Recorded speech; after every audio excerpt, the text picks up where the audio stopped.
આ વર્ષનું ઐતિહાસિક શિક્ષણનું બજેટ જે 63,000 કરોડનું બજેટ જે શિક્ષણ વિભાગને મળેલું છે, જે ગુજરાતના સમગ્ર બજેટનો 13% હિસ્સો ધરાવે છે અને ગત વર્ષ કરતાં જેમાં 5.3%નો વધારો થયેલો છે. ત્યારે હું આપણા ગુજરાતના યશસ્વી મુખ્યમંત્રી શ્રી ભૂપેન્દ્રભાઈ પટેલ સાહેબનો હૃદયપૂર્વકનો આભાર વ્યક્ત કરું છું. શિક્ષણ એ મૂલ્ય આધારિત બને, જેમાં આરોગ્યનું પણ જતન થાય, પૌષ્ટિક આહારનું પણ જતન થાય, માળખાકીય સુવિધાનું પણ જતન થાય અને કોઈ પણ બાળક જે છે એ શિક્ષણથી વંચિત ના રહી જાય, એ આયામોને સર કરતું આ વખતનું બજેટ છે.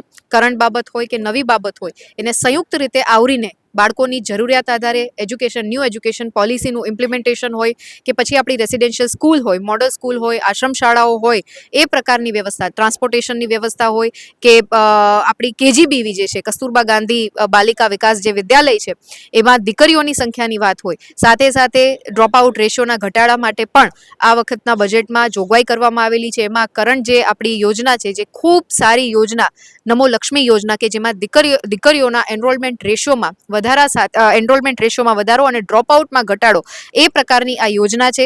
એવી જ રીતના વિજ્ઞાન પ્રવાહને ક્યાંક વધારે સક્ષમ અને મજબૂત બનાવવા માટે જે નમો સરસ્વતી યોજના છે, જે દીકરાઓ અને દીકરીઓ માટે લાભાન્વિત છે, સાથે સાથે મુખ્યમંત્રી જ્ઞાન સેતુ જ્ઞાન સાધના યોજના, આ તમામ યોજનાઓ એના વધારે અમલીકરણ માટે અને એના વિસ્તાર માટે થઈ અને આ વખતનું બજેટ ઐતિહાસિક બજેટ છે. અને હું પુનઃ આ બજેટ માટે માનનીય મુખ્યમંત્રી શ્રી ભૂપેન્દ્રભાઈ પટેલ સાહેબનો અને માનનીય કેબિનેટ મંત્રી શ્રી પ્રદ્યુમનભાઈ વાજા સાહેબને અભિનંદન સહ ગુજરાતના તમામ નગરજનોને અને તમામ બાળકોના શિક્ષણ માટે જે ચિંતા કરતી આ સરકાર છે, એમને હું અભિનંદિત કરું છું કે આ બજેટથી આપણે દરેક બાળકનું ઇન્ડિવિજ્યુઅલ શિક્ષણ છે, મૂલ્યો આધારિત શિક્ષણ છે, એ ક્યાંક ફળીભૂત થાય, એના સર્વાંગી વિકાસમાં આ બજેટ જે છે એની ફાળવણી કરવામાં આવેલી છે. ત્યારે હું પુનઃ અભિનંદિત કરું છું. સુરતના 2 કાર્યક્રમો હતા. એમાં એક જે જામનગર એપીએમસી છે, એમાં ખેડૂત ભોજનાલય અને ખેડૂત આરામ ગૃહનું ત્યાં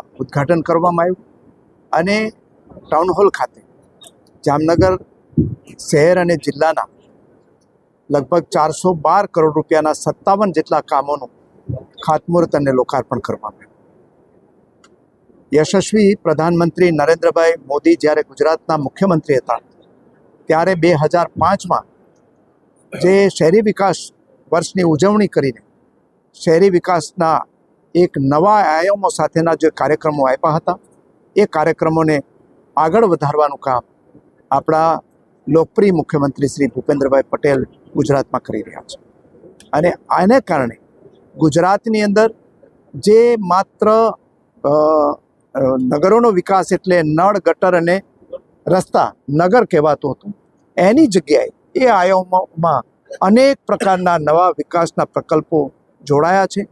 અને એમાં ઓક્સિજન પાર્ક હોય, અમૃત સરોવર હોય, આપણા જે વારસાની જાળવણી કરવા માટેના હેરિટેજ રિસ્ટોરેશનના કામો હોય, જળ સિંચાઈના કામો હોય, સ્પંજ પાર્ક હોય કે બગીચા અને નવા મનોરંજનના જે આયામો ઉમેરવાનું કામ હોય, એ તમામ કામો આજે ગુજરાતમાં થઈ રહ્યા છે. અને જામનગરને લાગે વળગે ત્યાં સુધી જામનગર પહેલેથી જ સ્પોર્ટ્સ હબ હતું, એને આગળ વધારી રહ્યા છે. અહીંયા જામનગર છે એ બંદરોનું નગર છે, બંદરો પણ અહીંયા વિકાસ પામી રહ્યા છે, એરપોર્ટ છે, રેલવેનો વિકાસ થઈ રહ્યો છે, અમૃતસર સાથે એક્સપ્રેસ વેથી પણ જામનગર જોડાયું છે. એ રીતે જામનગર માત્ર ભારત નહીં પરંતુ વિશ્વના નકશા ઉપર લઈ જવાનું કામ જે આપણા યશસ્વી પ્રધાનમંત્રી નરેન્દ્રભાઈએ કર્યું હતું, એ અને આગળ વધારવાનું કામ અમારા સૌના માર્ગદર્શક ભૂપેન્દ્રભાઈ પટેલ કરી રહ્યા છે.